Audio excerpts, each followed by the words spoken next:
Charo Bogarín y Diego Pérez son los integrantes del grupo Tonolec, dúo originario de Resistencia Chaco que unió los universos musicales de las comunidades Cuom y la música electrónica. El trabajo de voz de Charo y la orquestación de Diego coinciden en explorar antes que fusionar. Con sus temas nos llevan a través de los caminos más ricos de nuestra identidad, por una lengua que emociona sin necesidad de traducirla, y por el enigma que persiste en las músicas y sonidos ancestrales y contemporáneos. Entre sus trabajos se encuentran Tonolec, Plegaria del Árbol Negro, Los Pasos Labrados, el DVD acústico y el reciente Cantos de la Tierra Sin Mal, un disco doble donde brillan las composiciones en español, cuom y guaraní. Señoras y señores, con nosotros, Tonolec. Brilla, brilla, brilla la luciérnaga. Era Iana, era Gai. Era Iana, era Gai. Era Iana, era Gai.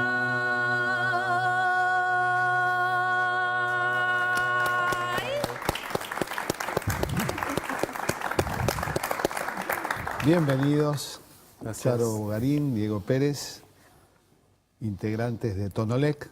Sí, señor. Así Y es. sepan nuestros espectadores que es la primera vez, hoy hay dos novedades. La primera vez que hay dos invitados en la mesa, que son uno porque son Tonolec, y la primera vez que se corporiza la cortina musical. Ahí va. Tomó vida. Ustedes han sido parte de todos los programas. Y además, en cantidad innumerable de invitados, espectadores que nos preguntan, ¿y la cortina qué es eso? ¿Qué ¿Qué música? ¿Qué música es ¿A esa? quién se le ocurrió? ¿Qué cosa exótica está poniendo el señor? ¿Y qué es? ¿Qué música es definida por ustedes? ¿Cómo la definirían? Y es una música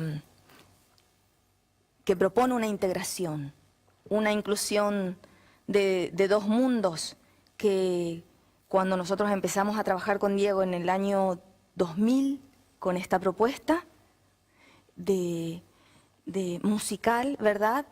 No era muy vista. Eran dos mundos que no se tomaban de la mano, que no se miraban, ¿verdad? El mundo contemporáneo con el mundo ancestral,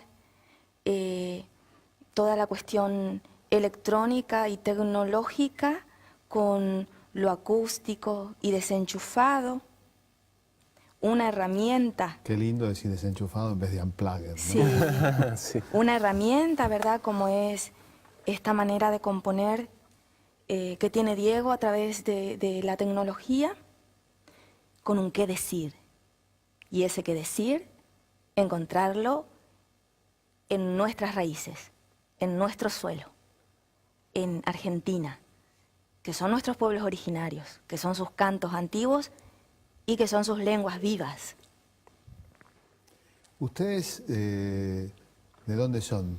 Yo no sé, Somos- pero lo pregunto para que lo cuenten. Del noreste, somos Chaco. Yo nacido en Chaco y criado en Chaco.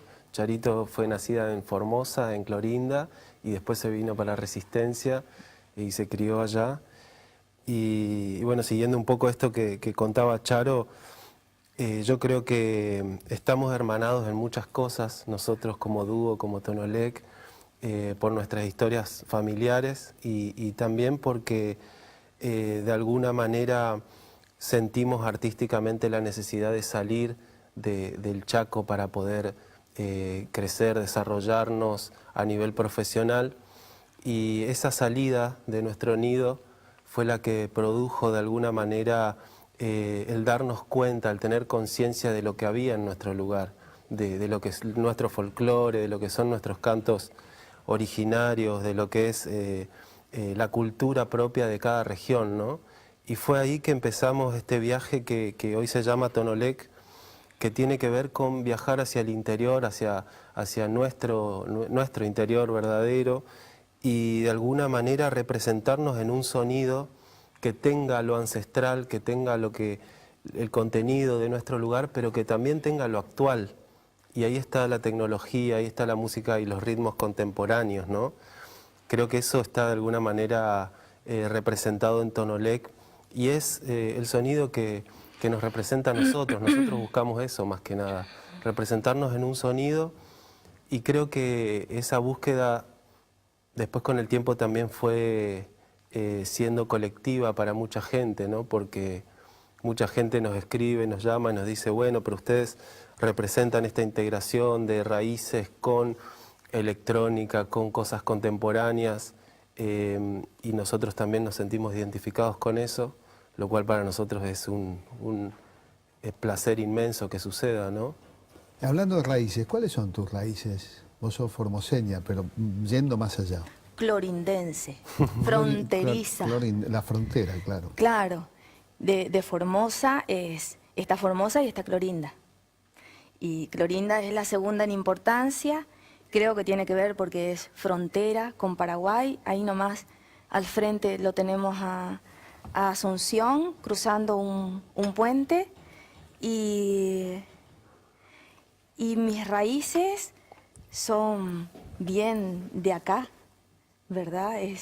Tengo por parte de mi papá toda la parte guaraní en mi sangre, en mis facciones, en mi color de ¿Es cierto piel. que descendés de un cacique guaraní? Es cierto, pero He aquí atenti, una chico. princesa guaraní. Pero gracias por lo de guaraní.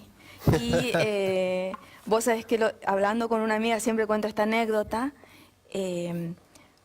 Hoy en día yo creo que los argentinos nos sentimos muy orgullosos de tener sangre nativa, sangre indígena, aborigen, ¿verdad? De algún pueblo originario de estas zonas, pero todavía nos queda algo que solucionar, que es todos los que nosotros conocemos y que asumen que tienen sangre aborigen, todos descienden de un cacique, de una chamana, nadie de un labrador raso, Bueno, de un recolector, de nadie. Los inmigrantes pasó lo mismo. ¿Viste? Todos necesitamos... Los inmigrantes de afuera, de Europa, Sí. era muy común decir antepasado marqués, conde, o la última oleada italiana, ingegneri. Claro, nunca un pescador, mi antepasado pescador, no, ¿viste? Acá todavía necesitamos la alcurnia, ¿viste?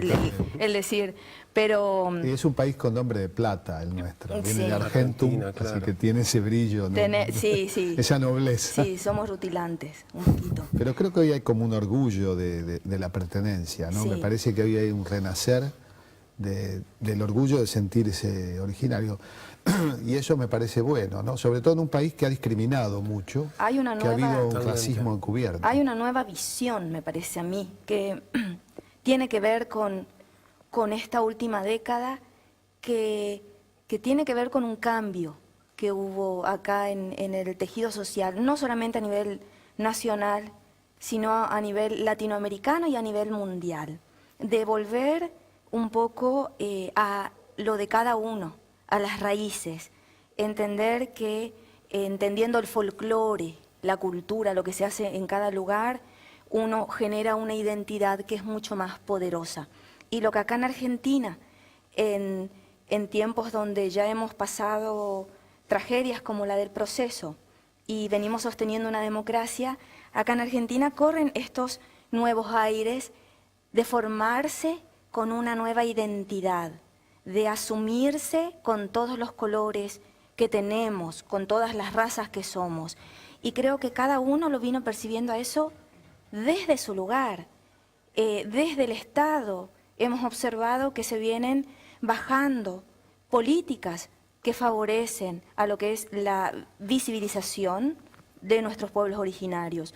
Nosotros como artistas, sin saber esto, vinimos trabajando desde el año 2000, ya hace 14 años, con esta visión, con esta sensibilidad que tiene que tener el artista de decir lo que pasa en su tiempo, en su espacio, ¿verdad? Y tuvimos la suerte con Diego de tener como esta crisis personal de decir, ¿qué estamos haciendo? Porque antes de hacer lo que hace Tonolec, que es este folclore argentino, folclore de esta época, hacíamos pop electrónico. ¿Ustedes ganaron un concurso de MTV? Ahí va, sí.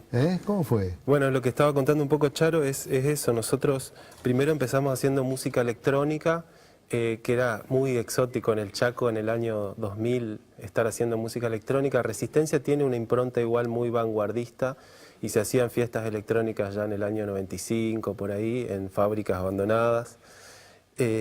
Y nosotros los dos muy copados con esa onda, con Björk, con Portishead, con bandas como Massive Attack. ¿Hay alguna influencia de la música celta también en los caminos que recorrió la música céltica en torno al originario? Porque hay algunos sonidos que remiten a eso. No sé si ustedes lo vieron. Yo creo que sí. Sobre todo en lo vocal, me parece, ¿no? a mí. En lo vocal, a mí, por ejemplo, me costaba mucho identificarme en épocas del rock nacional y donde para mí todavía no era una moneda corriente a nivel de la cercanía que hoy siento con esta música, las coplas, por ejemplo, en donde las mujeres norteñas usaban esos saltos tonales en donde pasás de la voz de pecho a la voz que se conoce como falseto, esa bien aguda, que cuando vos la escuchás te hace como una cosa acá, ¿verdad? Es muy corporal, hasta para el que lo canta y para el que lo escucha. Y yo decía, acá no encontraba una música que a mí me remitiera a ese sonido, como usan en lo que es el canto celta, como vos lo estás diciendo, donde hay ese trabajo de la voz, tímbrico.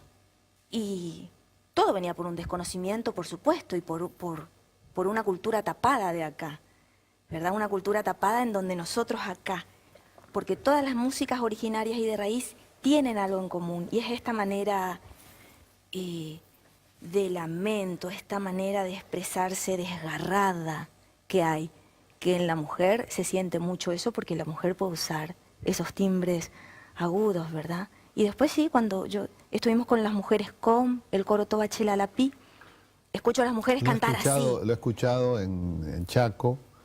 Y es una experiencia magnífica, ¿no? Ustedes trabajan con ellos. Sí, sí. Y bueno, nosotros una de las cosas que siempre promovemos, digamos, es que la gente tiene que escuchar esta música en vivo, que tienen que acercarse a las comunidades, porque fue la experiencia que tuvimos con Charo. Nosotros veníamos de esta inercia, ¿no?, social de no tener conciencia de nuestras comunidades, de no conocer, inclusive estando en Resistencia, que está, la comunidad COM está a 5 minutos, ¿no? Y cuando empezamos a hacer este viaje hacia adentro y a buscar artísticamente la música de nuestro lugar, conocimos el coro Toba Chelalapí de Resistencia, conocimos las comunidades, y la verdad es que empezamos a tener conciencia de lo que hay ahí adentro, de la cultura, de la riqueza. Por ahí uno escucha son pobres y dice, bueno, no tienen recursos económicos, por ahí le sacaron sus tierras, que es una realidad que hay que revertir, pero más allá de eso, tienen una riqueza gigantesca, tienen una música alucinante, un arte increíble que verdaderamente representa nuestro paisaje, ¿no? Y ahí fue donde nosotros, al sentirnos identificados con esa música y con ese paisaje, que es el paisaje donde nos criamos, decidimos incorporar esto.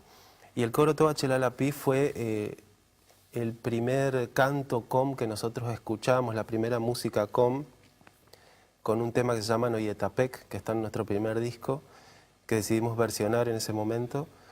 Y fue la llave para entrar en esto, porque verdaderamente fue de una manera intuitiva. Nosotros escuchamos la música, algo nos llamó de esa música, fuimos a las comunidades y nos encontramos con un universo de cosas, ¿no? Y ahí empezó todo este trabajo y este viaje que venimos haciendo, que desde el principio los dos entendimos que era como parte de un proceso, que no queríamos hacer un remix de un canto aborigen, sino que verdaderamente queríamos meternos, aprender, ir de alguna manera incorporando por los poros esta cultura y esta música, entender su cosmogonía y de a poco naturalmente empezar a integrar estos mundos, ¿no? Nuestro primer disco por eso nos llevó 5 años de trabajo, Uno cuando los escucha realmente lo primero que siente es eso, que esto no es intuición pura, no es sentarse con la guitarrita a sacar un tema.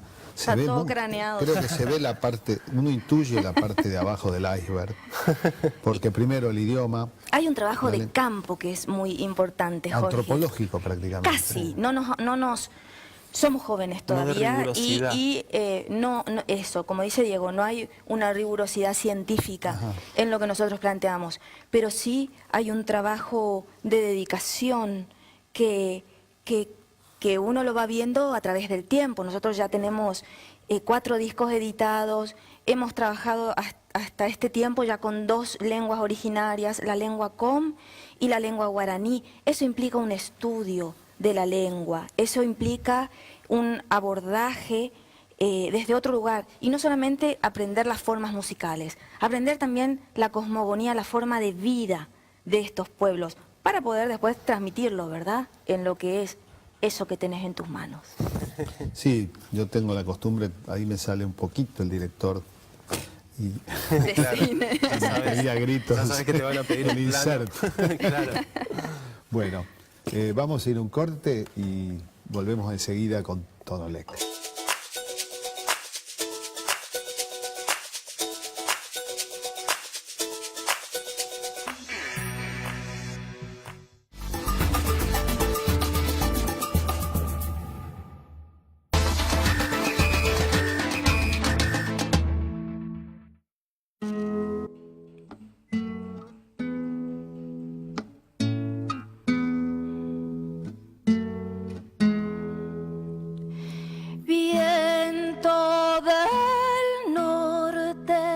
Que abrazas mi luna distante,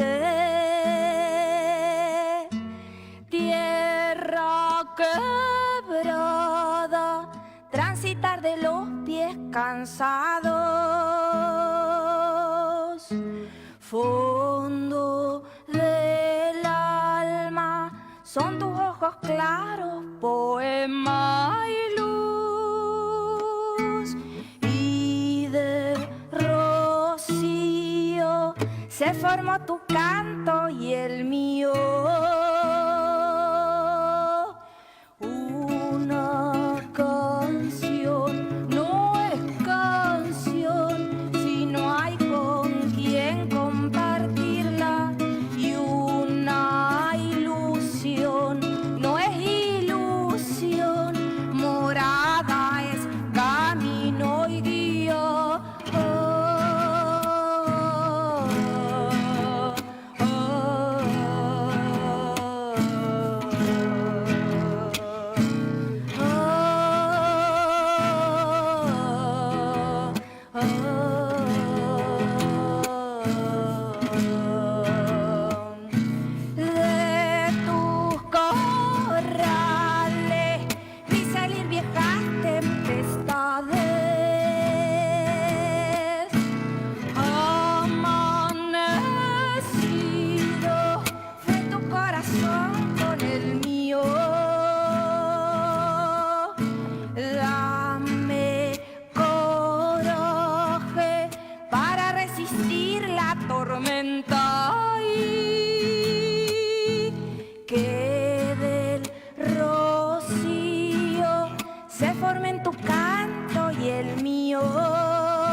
Una canción no es canción si no hay con quien compartirla.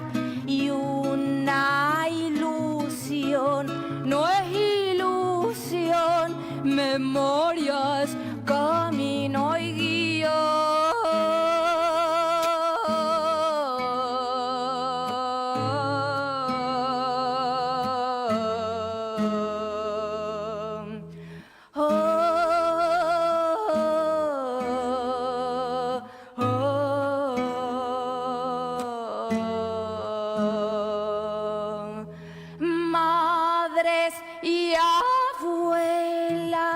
Transitaron con sus pañuelos, Plaza de Mayo, lloraste por los que se fueron. Pasos cansados, grito memorioso, rueda sin fin. Y en el rocío se fundió tu llanto y el mío. Una canción no es canción si no hay con quien compartirla, y una razón no es razón si es bala, sangre y herido.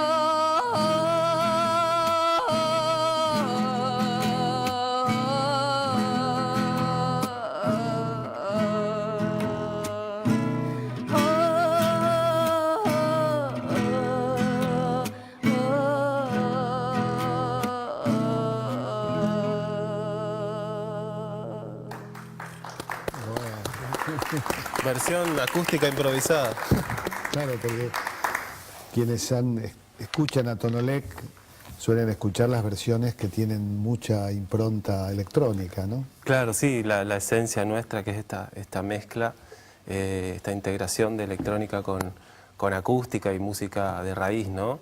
Pero cuando venimos a programas de televisión hacemos estos juegos por ahí de Pero así es como nacen en realidad estas las canciones. Claro, estamos sí. viendo un poco la génesis de los Esa temas, ¿no? canción Exacto. nace de estar tocando un cuatro, por ejemplo, y bueno, yo estaba en Mar del Plata en ese entonces, eran estas vacaciones, y estábamos con Diego con esta necesidad de sacar temas que ya teníamos, de componer temas nuevos, y yo me quedé toda una madrugada haciendo este tema, y hago una primera estrofa y una segunda estrofa, y solita iba saliendo como este ritmo de samba y como esta cosa sentida Algo desde de el amor. Algo de baguala también, ¿no? También, mucho de Tiene pronto baguala. baguala. Y de repente, como es la composición, ¿verdad? Como uno cuando va escribiendo se va planteando cosas. Y yo sentía que estaba poniendo como paisajes en la letra muy, muy nuestros, muy áridos, muy norteños. Y digo, y dentro de mis paisajes también tiene que estar esto. Mi padre, su desaparición, nuestra historia argentina, ¿verdad?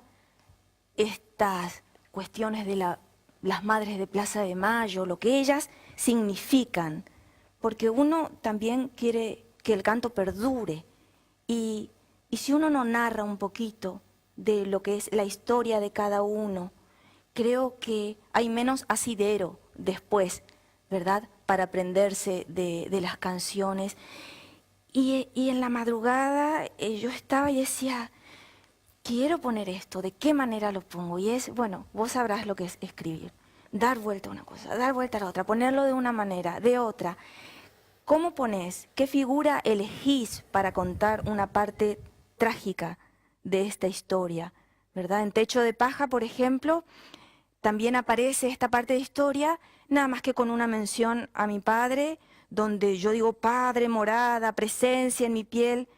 Después, con Llora tus penas, aparece la madre, que es esta presencia que, tras la ausencia de ciertos familiares por la dictadura, por la desaparición, la presencia obligada de quienes quedaron de cumplir dos roles y marcar, ¿verdad?, que esa presencia nos marca también de fuego, así como las ausencias. Curioso, ¿no? El último doble de Tonolec, Cantos de la Tierra Sin Mal, que así se denominaba la tierra, o la autodenominaban los guaraníes, ¿no? La denominan, sí, La sí. denominan así. El Ibú Maradú, que es un concepto guaranítico, digamos. ¿Cómo es? Ibú Maradú. Esa manera de pronunciar maravillosa. No, igual no soy el cuyas especialista. cenizas están en el hablar y en el acento de ustedes, ¿no? El acento del... Bueno, lo del acento es súper interesante porque a nosotros nos pasa en el norte que a veces viajando, me acuerdo nos pasaba de chicos que afuera te decían, vos hablás como paraguayo, por ejemplo, y para nosotros no era lindo, eso era como despectivo. Y nos fue pasando con el tiempo y con este trabajo que venimos haciendo con Charo, de sentir orgullo de tener ese canto, a pesar de hablar español, ¿no? Pero teniendo este canto en la tonada que, fíjate vos que en cada región hay un canto que tiene que ver con el pueblo originario, Tal con cual. la comunidad que estuvo ahí. El que está cerca de Mendoza tiene un tono más parecido al mapuche, el que está en el noroeste al aymara y al quechua, y nosotros más Los cordobeses dicen los cordobeses come chingones, parece que hay esa esdrujulización del hablar cordobés es increíble. que ¿Y siempre los se vio porteños como- de dónde? Y los porteños de Nápoles.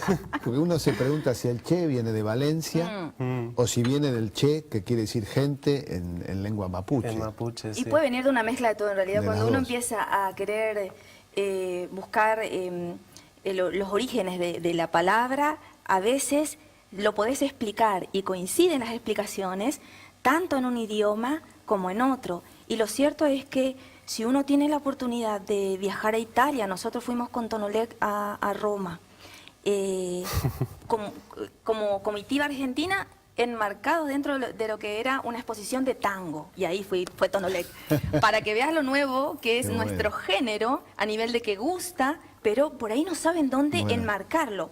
Y ahí, vos lo escuchás hablar a los italianos, y tienen De la lejos. misma tonada que los porteños, y es los porteños, no es nadie Sí, sí. más. Bueno, algunos dicen que cuando escuchan un argentino y no saben hablar ni italiano ni argentino, creen que somos italianos. Sí, Sí, por la sí, acentuación. sí. Es más, yo estaba en uno de estos viajes con una amiga mía y se nos acercó alguien de otro lugar pensando que nosotras éramos italianas, ¿no? Y yo ahí me reí un poco porque no veía todavía la similitud, Claro. ¿viste? No la había escuchado. Y después uno empieza a atar cabos y sobre todo empezás a atar cabos de lo que es la génesis de este continente y la génesis de lo que es el hombre latinoamericano y el hombre argentino, que somos esta comunión de muchas razas, Esta ¿verdad? riqueza de la diversidad, Sí, ¿no? hermosa. Ahora, en La Tierra Sin Mal, el mal se llevó a tu padre, ¿no? Lo mencionaste recién Sí. y muchos no lo saben, que Sí. tu papá está desaparecido. Sí, mi papá, que es Pancho Bogarín,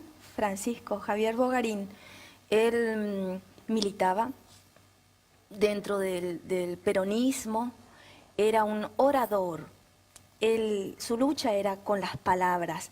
Él era congresal por Formosa a nivel nacional. Mientras tanto trabajaba en una empresa, por ejemplo, de colectivos. Mientras tanto fundaba Estampas del Pilcomayo, que fue la primera escuela de folclore que hubo en Formosa, y así lo recuerdan a mi padre, ¿verdad? Como un hombre de la política y un hombre de las artes. Cuando fue preso político, en marzo de 1976, a él en Formosa le advierten que no hable más, que pare de hablar. Fíjate vos lo que es esta historia que vivimos nosotros, en donde el fusil era la palabra. Y ese era el arma más temeraria de esos tiempos, porque un hombre con ideas era un hombre peligroso.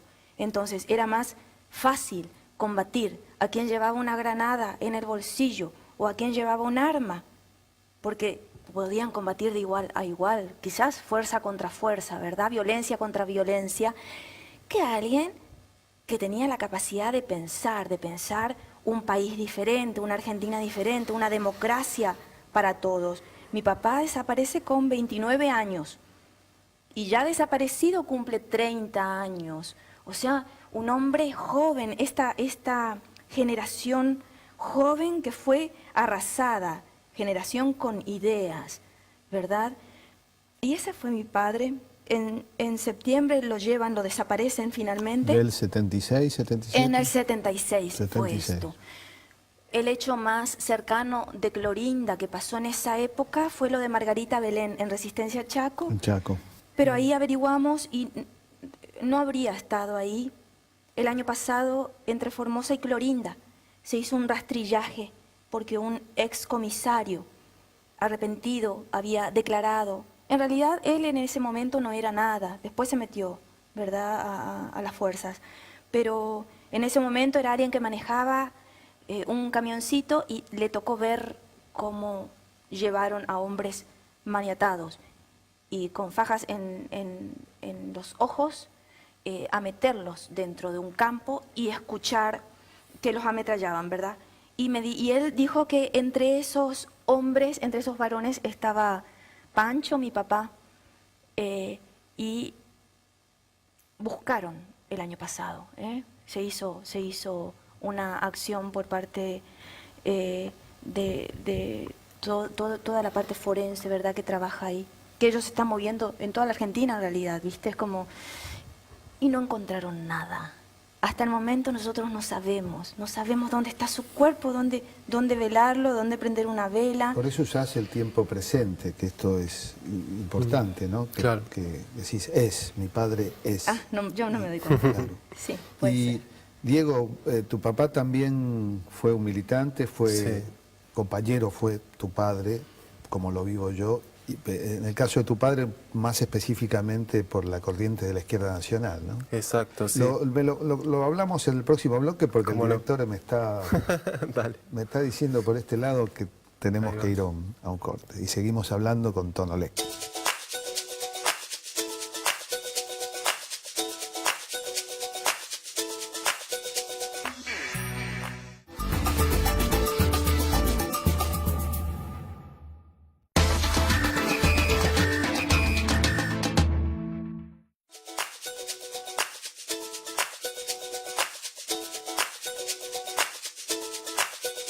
Estábamos hablando, bueno, de la dolorosa experiencia de tu papá y hablábamos de tu papá también, militante, Así es. Chaco.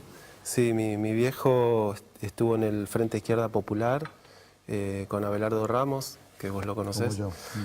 Y bueno, sí, fue militante. Mi vieja sigue siendo militante, trabajadora social, digamos, presidenta del sindicato Amas de Casa y concejal ahora. Y sí, en mi casa siempre hubo política en la mesa y hubo un interés por los movimientos sociales muy fuertes. Mi abuela también, la madre de mi papá, fue la que escribió El Consultor Chaqueño, que es el primer manual que se escribe en una provincia del interior para estudiar sobre la misma provincia. Nosotros veníamos estudiando con Capeluz y Estrada, que eran los manuales de Buenos Aires, digamos. Y bueno, mi viejo, de alguna manera, hijo de su madre, como se dice, también siguió esta corriente que yo pensé por mucho tiempo que no tenía nada que ver, que yo ni había estudiado arquitectura como él, ni me había metido en la política, pero la verdad es que cada vez que veo el trabajo que hacemos con Tonolec y cada vez que profundizamos más, me doy cuenta que hay un montón de puntos de conexión en este interés. El otro día veía él fue candidato a intendente por Resistencia, con un partido chico que era el FIP, así que no ganaron, pero veía sus propuestas. Bueno, no hace mucho la presidenta confesó, fue en la inauguración del Centro Cultural de la Villa 21, que ella había votado la fórmula Perón-Perón en el 73 con la boleta del FIP. Ah, mirá, con Abelardo Ramos. Bueno, y leía estas propuestas que había hecho él y había un montón de puntos en común con el trabajo artístico que estamos haciendo nosotros, con la integración, con la búsqueda de la cultura, con la autonomía regional, con la recanalización del Bermejo y un montón de planes que había. Y me sorprendía con eso porque claro, uno piensa que está tomando otro camino, que está haciendo otra cosa y después te empezás a encontrar por todos lados con esta impronta que es lo que aprendés en tu hogar, en tu casa, ¿no? Mi viejo falleció cuando yo tenía 9 años de cáncer y lo que me lo transmitió hasta los 9 años y después para mí fue un recuerdo y un comentario de un montón de gente que me decía yo conocí a tu viejo y demás, ¿no? Decía, yo no puedo evitar algo duro, ¿no? Decir, vos dijiste, hijo de su madre. Sí.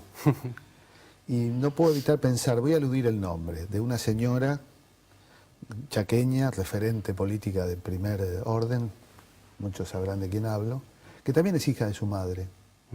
Su madre fue la ministra o secretaria de Educación de la dictadura del Chaco. Sí. Y durante la tragedia de Margarita Belén, ella trabajaba en la Procuración, o sea, en la Fiscalía, que hizo La Vista Gorda o que fue corresponsable de la desaparición y de Margarita Belén y de muchas otras, ¿no? O sea, Sí, sí, sí. digo, Sé de quién hablas. que no es casualidad, yo creo que no existe. Uno diría, bueno, esta idea de que el arte es inocente, ingenuo y apolítico es un verdadero disparate, ¿no? Totalmente. soncera. El arte es comprometido. Hay artes que no, hay que ser sinceros también. Es como, una vez estábamos hablando con Jaime Torres en una mesa, porque desde el Federal, creo que era, Sí, el Federal, la viva revista el El Federal. federalismo, el Federal nos había convocado para hacer una nota con un referente de lo que es el folclore nuestro tradicional, abierto a las nuevas propuestas. Y ahí dentro de esos grupos estábamos nosotros con Tonolec. Y nosotros hablando de lo que son los pueblos originarios, contando, porque era una entrevista grupal, ¿verdad? Y yo digo, no, porque uno de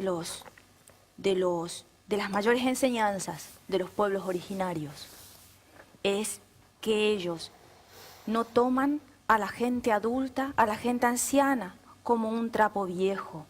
No los abandonan, no los consideran como está considerado en esta sociedad una población pasiva, con la que hay que hacer algo porque ellos no pueden hacer nada, ¿verdad? Porque no sirve a la sociedad. Es como una cosa así, es como un entendimiento así, la mirada occidental sobre nuestros ancianos, ¿verdad?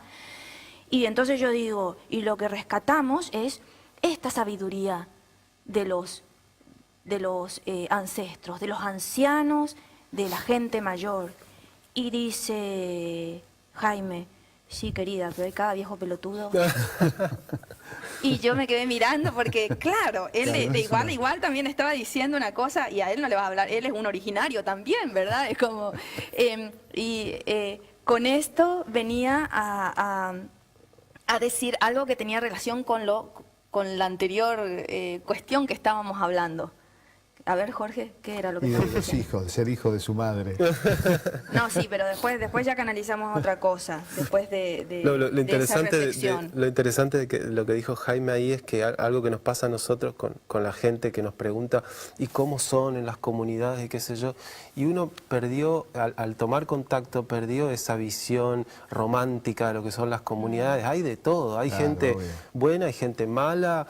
Hay gente que no es comunitaria, digamos, y de alguna manera también cuando nos hacen preguntas, por ejemplo, ¿qué piensan los com de la música que hacen ustedes? Mirá, hay muchos com, muchas comunidades, Algunos mucha andan con gente. la remera de Iron Maiden. Eso contábamos totalmente. nosotros, Claro. cuando empezamos a hacer acá los recitales, de repente, que eran mucho más chicos, que empezábamos a hacer conocer esta música de fusión de géneros, ¿verdad?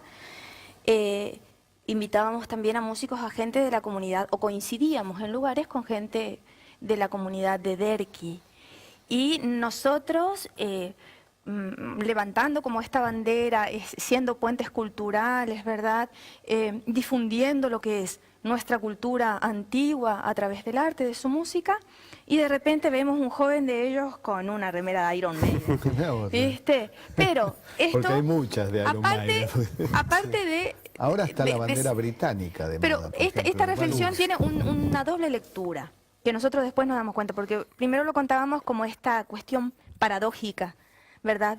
Pero la verdad es que también esta gente vive y se pone a veces ropa que les es brindada por otros, Claro. porque es así. Todavía hay un asistencialismo que está vigente, hay una solidaridad que no es asistencialismo, una solidaridad por parte de la gente común que se acerca a ellos, que les pregunta qué necesitan.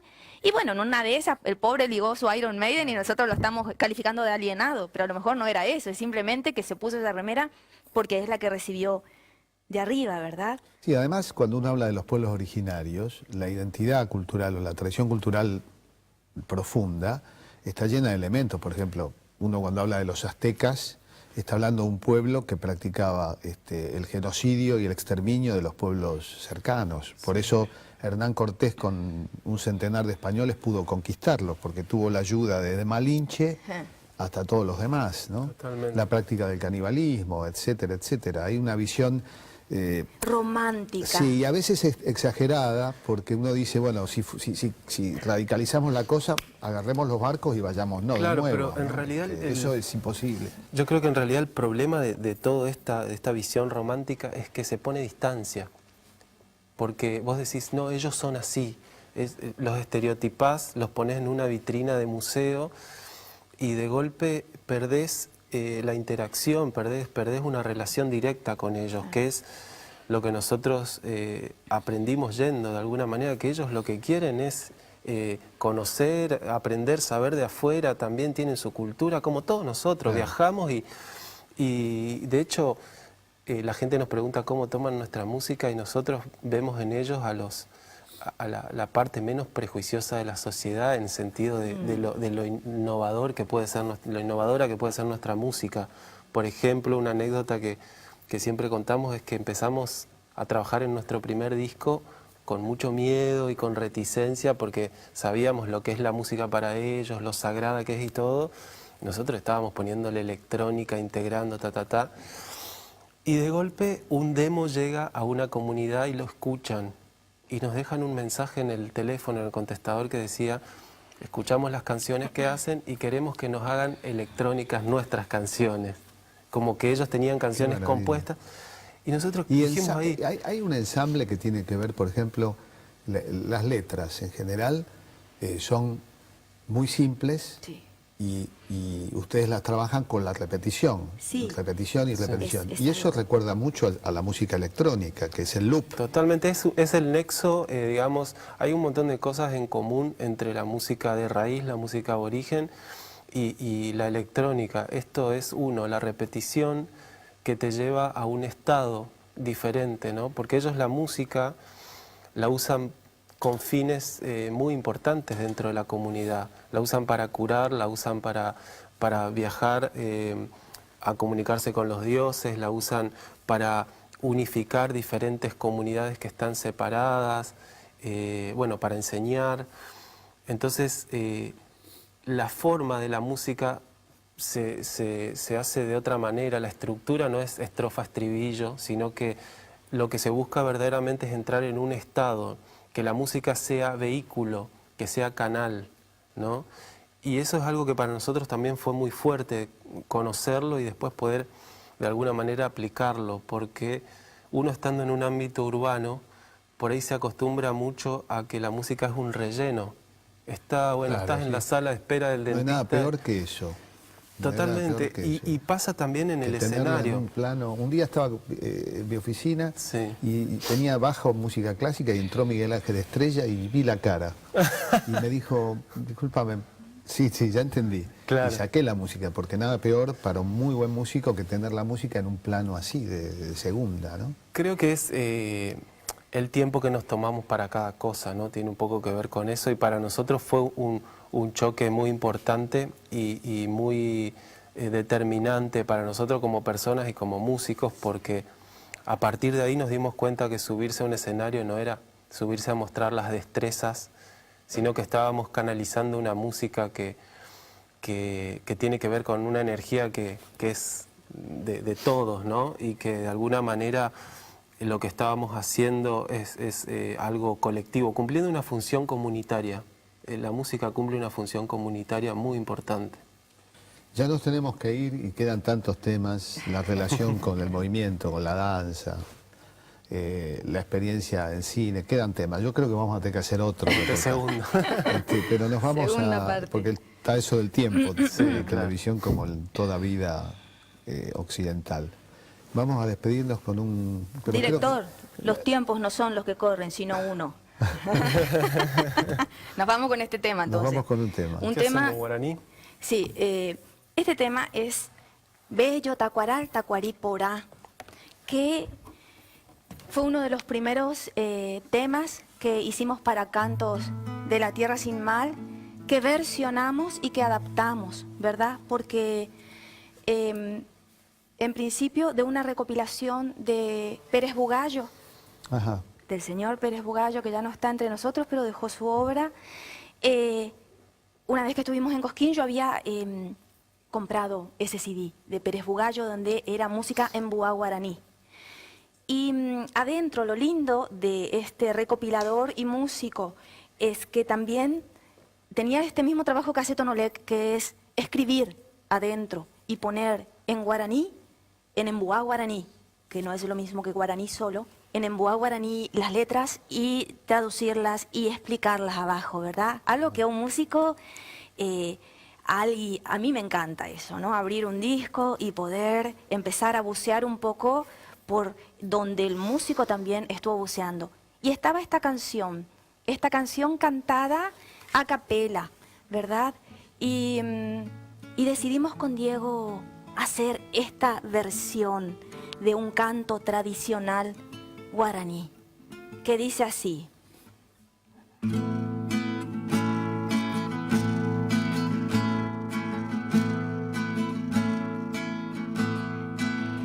Ya terei katurae pararobai ya yero yuyabu ya watata kuaripora iye ya terei katurae pararobai ya yero yuyabu ya watata kuaripora iye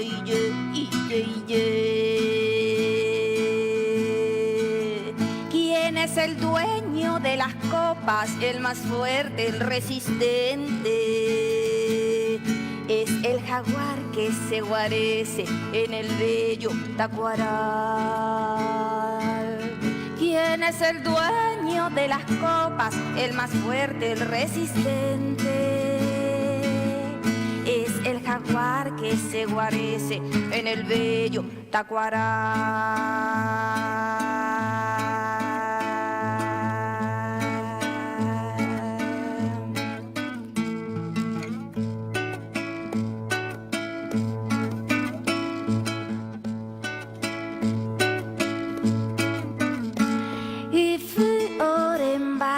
Kawi orembae Ifi orembae Kawi orembae Oreru onyonamabu Oreru onyonamabu Ifi orembae Kawi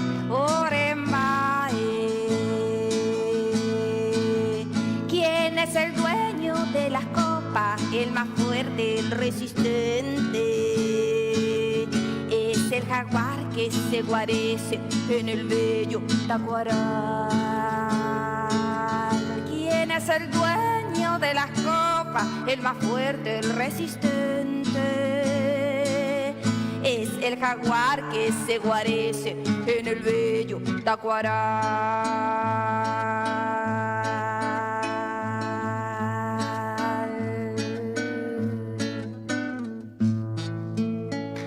Gracias, Charo Bogarín, Diego Pérez, Tonolec.